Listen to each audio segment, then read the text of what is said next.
මම මේ අද කතා කරන මාතෘකාව නිසා ගොඩක් නංගිලා මල්ලිලා අක්කලා අයියලා විඳවනව අවුරුදු ගණන්. ඇත්තටම ඇයි? එයා ඔයාව දාලා ගියේ. ඔව්.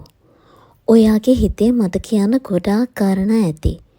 එයා ඔයාට මෙහෙම කිව්වා මල් ළඟ ගෙයක් නැති නිසා, මම දුප්පත් නිසා, මට රස්සාවක් නැති නිසා,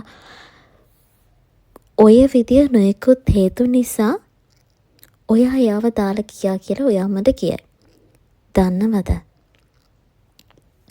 ඔය අන්තිම කාරණාවට එන්න කලින් ඔයාලගේ අතීතයට අපි චුට්ටක් යමු. ආදරේ පටන් ගත්ත අලුත ඔයාලා ගැන කැපවීමෙන් හොයලා බලුවා. එකට කෑවා, උදේම නැගිට ගමන් මැසේජ් දාන්න පුරුදු වෙලා හිටියා. ලස්සන තැන්වල ඇවිදින්න ගියා. මොකක්ද මේ උනේ? දෙන්නෙක් හම්බුනාම එක්කෙනා ගැන දැනගන්න ගොඩාක් කැමති. අනික් කෙනා ගැන ලොකු කෘතුහලයකින් තමයි ජීවත් වෙන්නේ. ඉතින් කෘතුහලය ටිකෙන් ටික අඩු වුණාම ආදරේ දෙවෙනි පියවරක් විදියට අනිත් කෙනාගේ අඩුපාඩු පේන්න ගන්නවා. හරි. ඔන්න ඔතනෙ තමයි අද ඔයා ඉන්න තැන ප්‍රධානම හේතුව වුනේ. හරි. තේරුනේ නෑ නේද? මම මෙහෙම කියන්නම්කෝ. ඔයාව දාලා ගිය ඔයාගේ ආදරණීය පෙම්වතිය නම් මේ කතාව පෙම්වතා වුණ ඔයාට තමයි මම මේක කියන්නේ. ඔයාව දාලා ගිය ඔයාගේ ආදරණීය පෙම්වතා නම් මේ කතාවේ ආදරණීය පෙම්වතිය වුණ ඔයාට තමයි මම මේ කියන්නේ. දන්නවා මේ වෙලාවේ ගොඩාක් දුකයි. ඔයාට ජීවිතේ නැති කරගන්නත් හිතෙනවා ඇති මේ වෙලාවේ. මම යාට ගොඩාක් ආදරේ කරා. මං එයා වෙනුවෙන් මොනවද නොකළේ? ඔයාගේ හිත කෑ ගහලා හිමුවාට කියනවා ඇති. අකමැත්තෙන් වුණත් ඔයා කරපු ලොකුම වැරද්ද තමයි අන්න ඒක. ඔයා මේ ලෝකේ එයාව ගොඩාක් ලොකු තැනක තියලා තිබුණා. ඔයා යාට ලොකු වටිනාකමක් දීලා තිබුණා. අන්නේ වටිනාකම නිසාම එයා ඔයාව අද ප්‍රතික්ෂේප කළා තියෙනවා. මේ අහන්නක පුංචි කෙල්ලේ, පුංචි කොල්ලෝ. ඔයා අද අඬන්නේ ආදරය කරපු නිසා නෙවෙයි. ආදරය අයිති කරගන්න කියපු නිසා. ඔයාලා හිතනව නම් දෙන්නෙක් කසාද බඳ පැලියට එයාලා දෙන්නම අස්සම් කරලා දිග කොලයක් අතට ගත්තට හිත්වලින් කොච්චර බැඳලා ඇත්ද කියලා ඔයාලා හිතනවද? එහෙම බැඳලා තියෙනව නම් අද අපේ රටේ මෙච්චර දික් කසාදනට තියෙන විදියක් නැහැ. අන්නේ ඒ අතින් ඔයා බඳින්න කලින්, ඔයාගේ බඩට දරුවෙක් එන්න කලින්, ඔයා තාත්තා කෙනෙක් වෙන්න කලින් මේ ප්‍රේම සම්බන්ධතාවය නැවතුනේ ගැන ඔයාට පුංචියට හීනියට සතුට වෙන්න පුළුවන්. හරි. ඒ කාරණාව ප්‍රමාණවත් මදි. අපි මේක තව චුට්ටක් ඉස්සරහට යමු. අපි තවත් කෙනෙක්ට ආදරය කරන්න කලින් අපි අපිටම ආදරය කරන්න පටන් ගන්න ඕන. මොකද අපි හිතනවා එයා අපිට ආදරය කරන්න පටන් ගත්තන් පස්සේ එයා තමයි මගේ ලෝකෙම. මං දැන් එයා ගැන තමයි, එයා කෑවද බිව්වද මොකද කරන්නේ මේ වෙලාවේ, එයා ජොබ් එකක් කරනවා නම් ඒක හරිද?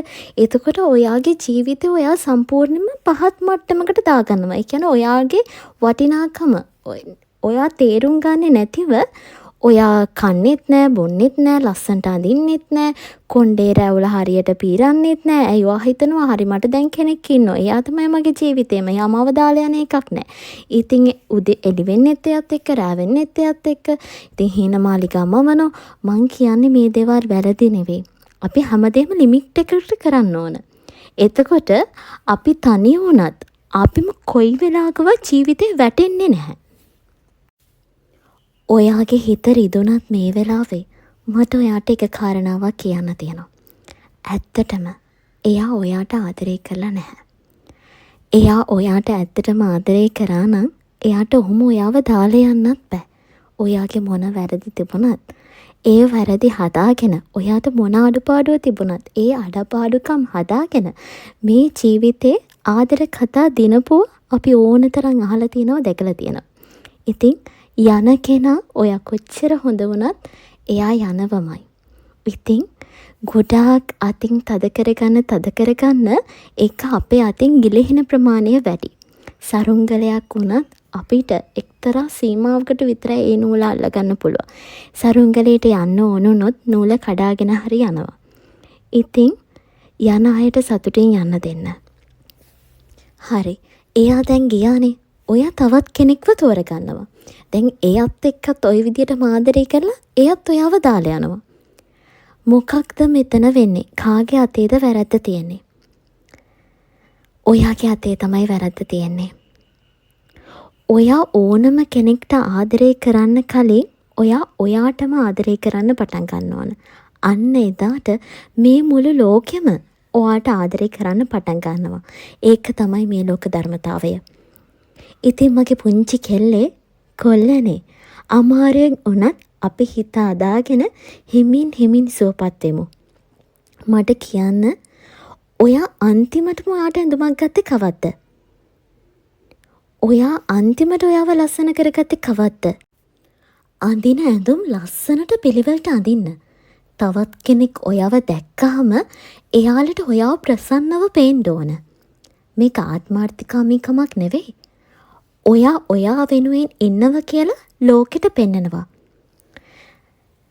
ඔයාගේ ජීවිතේ මලක් කියලා හිතන්නකෝ. ඒ මලේ පැති ගොඩාක් තියෙනවා. ඉතින් අන්නේ මලේ එක පෙත්තක් විතරයි ආදරේ කියන්නේ. මේ ඔක්කොම මේ මුළු පෙති ඔක්කොම ටික ඔයා ආදරේ කරගත්තොත් ඔයා නිකම්ම පර වෙලා යනවා. ඉතින් ඔයා කියන්නේ නිකම්ම පර වෙලා යන්න පිපුණු මලක් නෙවෙයි. ඔයාගේ ජීවිතේ ඔයා විනෝදාංශ වලින් ඔයාගේ හීන, එතකොට ඔයා කැමති පුරුදු, ජීවිතේ ඔයා විඳින්න කැමති තැන්, මේ විදිය ලස්සන දේවල් වලින් ඔයාගේ ජීවිතේ පුරව ගන්න. ඔයා අතර ඔයාටම self love කියන එක ඔයාගේ ජීවිතේට පුරුදු කරන්නම ඕනේ. මේ සබදාම විසින් අපිට විවිධ පාඩම් කියලා දෙනවා. ඔයා වේදනාව හිමින් අමතක කරලා පාඩම විතරක් මතක තියාගන්න. ඉතින් මං හිතනවා ඔයා මම මේ කියපු දේවල් වලින් පුංචි හරි දෙයක් ඔයාගේ ජීවිතයට ගන්න ඇති කියලා. අන්තිම පාරටත් මට කියන්න තියෙන්නේ ඔයා ඔයාට ගොඩාක් ආදරය කරන්න. එතකොට මුළු ලෝකෙම ඔයාට ආදරය කරන්න පටන් ගනීවි. මාව සබ්ස්ක්‍රයිබ් කරපු හැම ආදරණීය හිතකටම ගොඩාක් ස්තුතියි. ඔයාලගේ ආදරණීය කමෙන්ට් මට ගොඩාක් වටිනවා. හැමෝම පරිස්සමින් සතුටින් ඉන්න. good luck.